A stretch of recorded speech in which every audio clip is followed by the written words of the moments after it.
The sun dipped below the horizon, painting the suburban street in hues of gold. The scent of fresh-cut grass and blooming jasmine hung in the air, a deceptive calm settling over the neighborhood. Inside her kitchen, Emily Harper, a woman in her mid-30s, wiped her hands on a dish towel, the clatter of dinner prep fading. A sharp knock at the front door shattered the peace. Glancing at the clock, she frowned. Who'd come unannounced at this hour?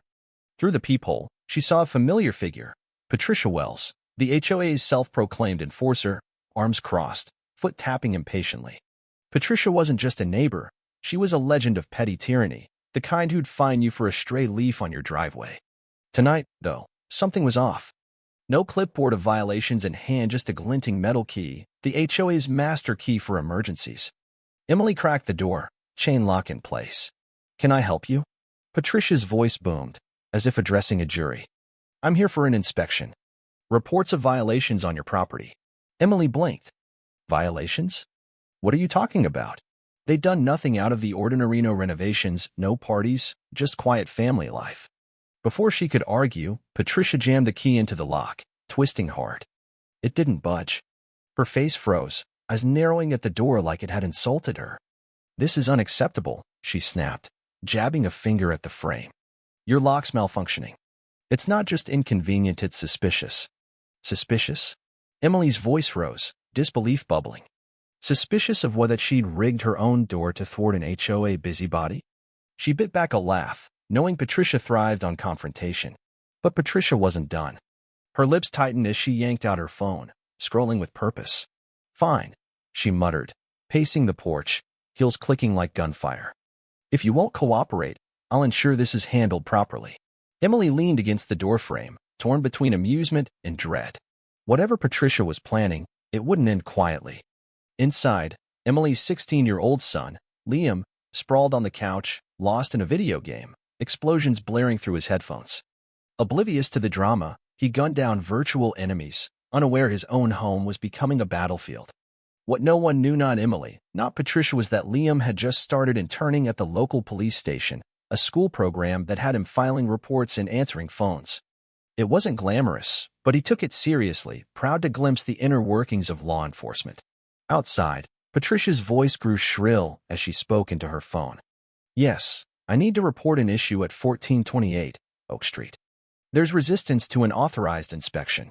Someone tampered with their lock to block access. Highly suspicious."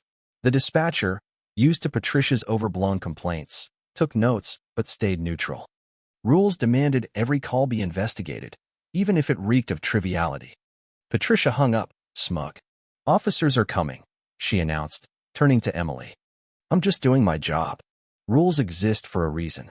Liam paused his game, catching raised voices. Curious, he crept to the hallway, overhearing talk of locks, inspections, and police. His stomach sank. 1428 Oak Street was their address. Why were cops coming here? Then it hit him. He was due at the station for his shift. Should he go, risking involvement in his own family's drama, or stay and explain later? "Mom," he whispered, stepping forward. "I intern at the station. They might send someone to check this out. I could get pulled in." Emily's eyes widened. "Of course," she groaned, rubbing her temples. "Because life isn't messy enough." Patricia, oblivious, adjusted her scarf, readying for her moment of triumph. Sirens wailed in the distance, growing louder. Neighbors peeked from windows, some stepping onto porches, phones out to capture the brewing spectacle. 2 patrol cars pulled up, lights flashing. Officers emerged, and Patricia pounced. "This way, officers," she called, gesturing to the door like a game show host. Emily crossed her arms, watching warily.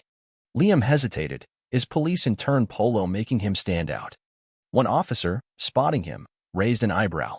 "Aren't you the kid from the station? Is this your house?" Liam nodded, sheepish. "Yeah, I came to help sort it out." Patricia's smirk faltered, sensing a shift. "Regardless," she huffed, "there's been interference with an inspection. The master key failed. It's a breach of protocol." The officers exchanged glances, unimpressed. One stepped forward. "Ma'am," he said to Emily, "can you explain?" Before she could, Patricia cut in. She refused access, and the locks tampered. "Something's suspicious." Emily sighed. "My lock works fine. I've used it all week. Maybe the master key's the issue." Patricia's face reddened. Ridiculous. The keys never failed. Liam cleared his throat. Officers, inspections need prior notice unless it's an emergency. Was my mom notified? Patricia sputtered, but an officer nodded. He's right.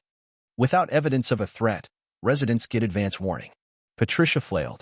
The lock shouldn't resist the key. Liam raised his hands. Let's test it. If it doesn't work, we'll figure out why. If it does, maybe this got blown out of proportion. The officers agreed. With everyone watching, one inserted the master key. It clicked open smoothly. Emily pushed the door, revealing a tidy entryway. Looks fine, the officer said dryly, eyeing Patricia. No tampering.